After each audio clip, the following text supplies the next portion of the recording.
da Vizela acabou por ficar, portanto, circunscrita aqui assim à Santa Casa da Misericórdia de Vizela. Como eu não acompanhei, portanto, o início desta visita, queria, portanto, e agora no final, um rescaldo de alguma forma com que sensação é que ficou depois de acompanhar esta instituição? Bom, a primeira, digamos, reunião de trabalho que tivemos foi na Câmara Municipal, com o Sr. Presidente da Câmara e com as senhoras e os senhores vereadores da Câmara Municipal.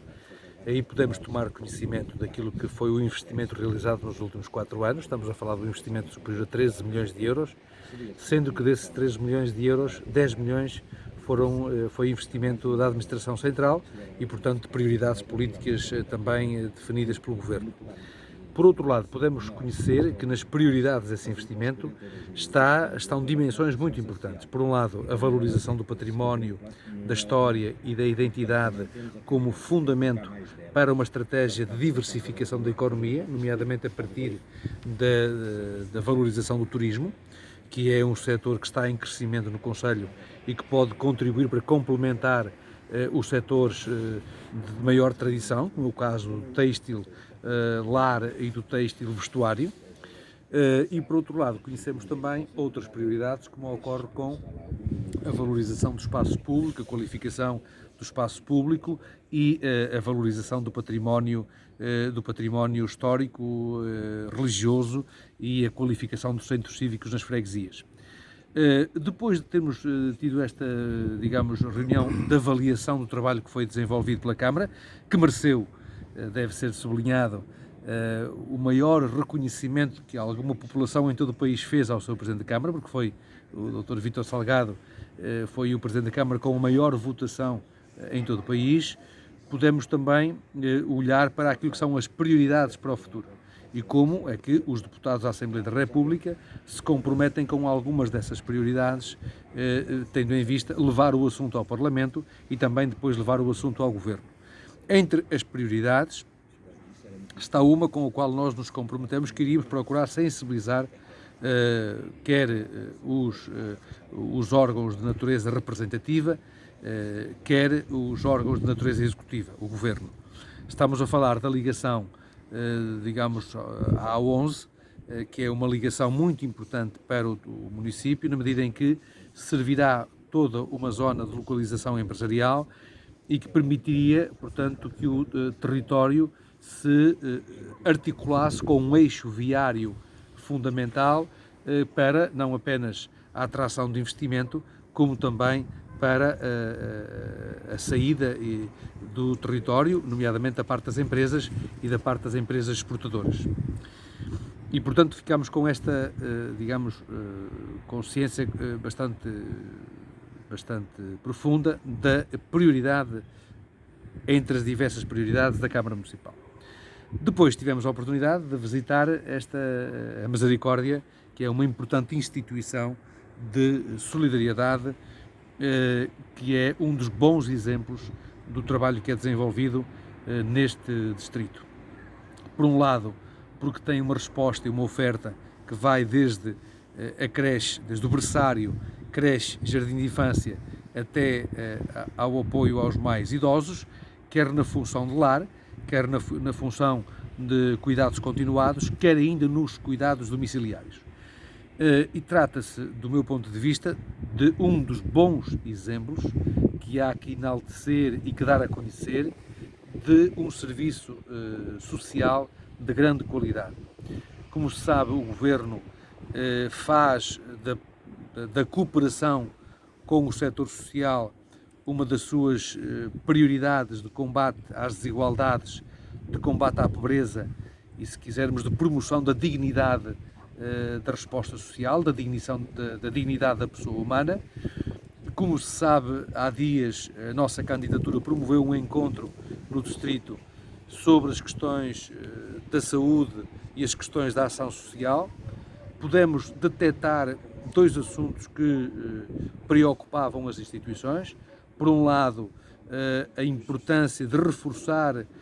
o financiamento das instituições de solidariedade social, tendo em vista garantir uma maior cobertura da despesa com financiamento da Administração Central, com financiamento por parte da Administração do Estado. Por outro lado, e também ainda ligado ao investimento, como se sabe, o Governo lançou uma nova fase de candidatura ao programa para o alargamento das respostas de equipamentos sociais, ao programa PARES, e esse esforço que foi desenvolvido pelo Governo já permitiu dar resposta a muitas das instituições do país, mas é necessário reforçar ainda mais essa possibilidade de, no futuro, aqueles que não foram contemplados nesta fase possam ter oportunidades para aproveitarmos bem os fundos europeus disponíveis, podermos, digamos, alargar a capacidade de resposta financeira a instituições que ainda não foram contempladas nesta fase de candidatura. A terceira dimensão tinha que ver com a clarificação de alguns acordos que vinham de 2012 e de 2013 e que tinham que ver com o apoio domiciliário. E desse ponto de vista da densificação e da clarificação dos acordos que vinham de 2012 e 2013 relativos ao apoio domiciliário, está também a ser feita essa clarificação por parte do Ministério do Trabalho e da Solidariedade e da Sra. Secretária de Estado da Ação Social, tendo em vista garantir que as instituições podem estar seguras no modo como atuam e no modo como prestam estes cuidados aos mais, digamos, àqueles que exigem da nossa parte uma atenção especial enquanto comunidade,